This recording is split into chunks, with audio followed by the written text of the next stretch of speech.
اهلا وسهلا بكم مطبخي مطبخ ليندا. اليوم ان شاء الله راح اسوي لكم فطاير لذيذة جدا مورقة شهية، وراح احشيها جبن. طريقة كلش سهلة.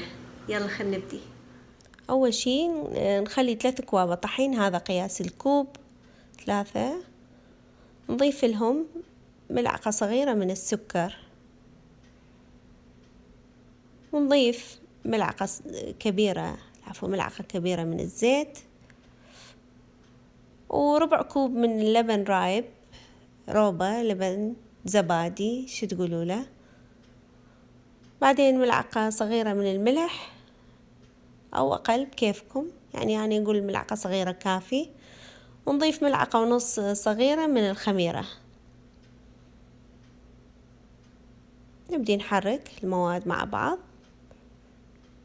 موادها كلش بسيطة، هو الشغل يعني سنضيف مي طبعا كوب وربع إلى كوب ونص حسب نوعية الطحين مالتكم، يعني بس تكون على العجينة على طرية مو قوية، يعني أسهل بالفتح لأنه راح نفتح بيها. عجن عادي، شلون عجينة عادية.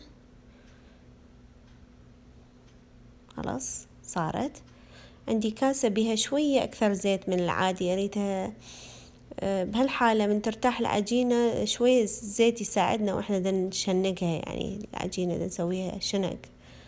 تحت ربع ساعة. وهذه صينية عليها طحين، وراح أصورهم هيجي، وخلي مسافة بين وحدة ووحدة، يعني أعتقد راح تطلع فد 10 قطع كل زين هيجي. بعدين أغطيها بالنايلون، أخليها ترتاح 15 دقيقة بس، اللخة مكان دافي. هسه نسوي هاي الخلطة مال النشا والسكر المطحون حتى نرشها على العجينة من نفتحها، وتنطينا القرمشة الطيبة طبعا لين بها نشا. ملعقتين كبار نشا، 4 ملاعق كبيرة سكر مطحون، سكر باودر، وننخلهم. هنا عندنا دهن نباتي أو زبد أو دهن حر بكيفكم. نبدي نفتح العجينة، ارتاحت ربع ساعة، كل سهلة بالفتح طبعا. ندهن ايدينا شوية بالدهن هذا، ونبدي نفتح بكل سهولة. دا تنفتح عندي اريدها كلش خفيفة هيك كلش. احنا بالعراق كنا نسميها مطبقايات، بس ما كنا نحشيها، وكانت الطريقة شوية غير شكل، سويتها اسهل عليكم. هسه فتحتها كلش خفيف. شوفوا هيجي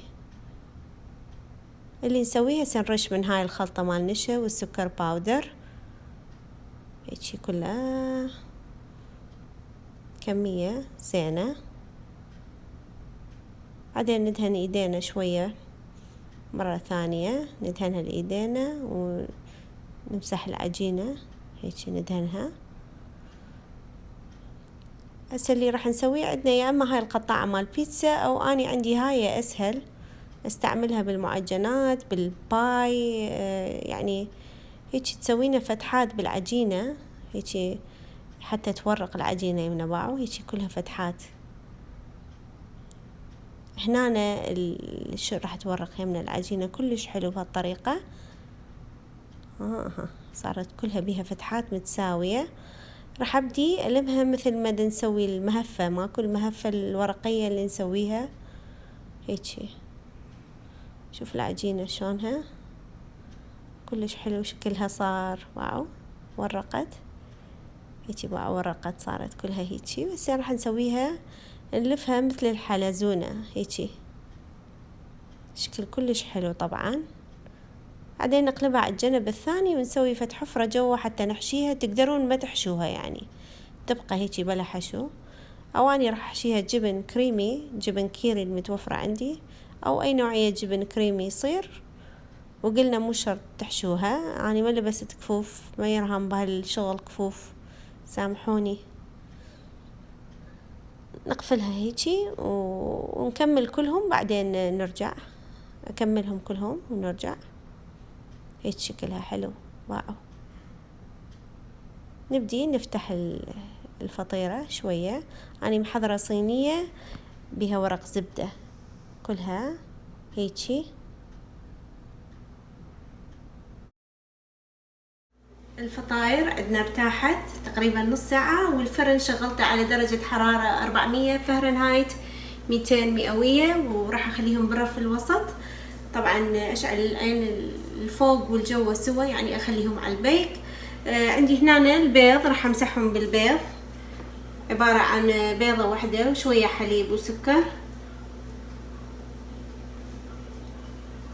وارش شوية من السكر، سكر عادي عندنا هيجي رشة خفيفة، هيجي كله بالسكر بعد طعم اطيب، سكر عادي مو باودر. هسه ندخلها الفرن.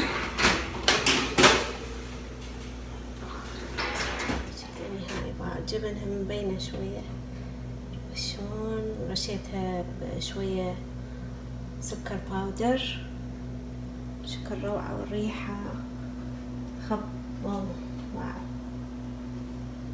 بس اريد اشوفكم.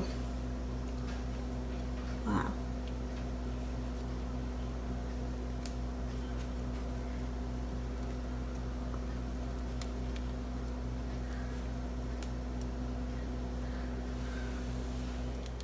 خلنا نذوق.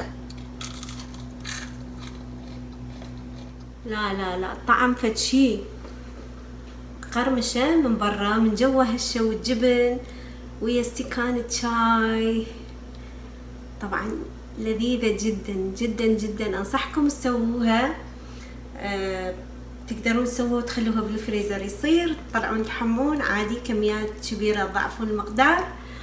اخذت لها 40 دقيقة بالفرن. سهلة سهلة سهلة، والمواد متوفرة بكل بيت.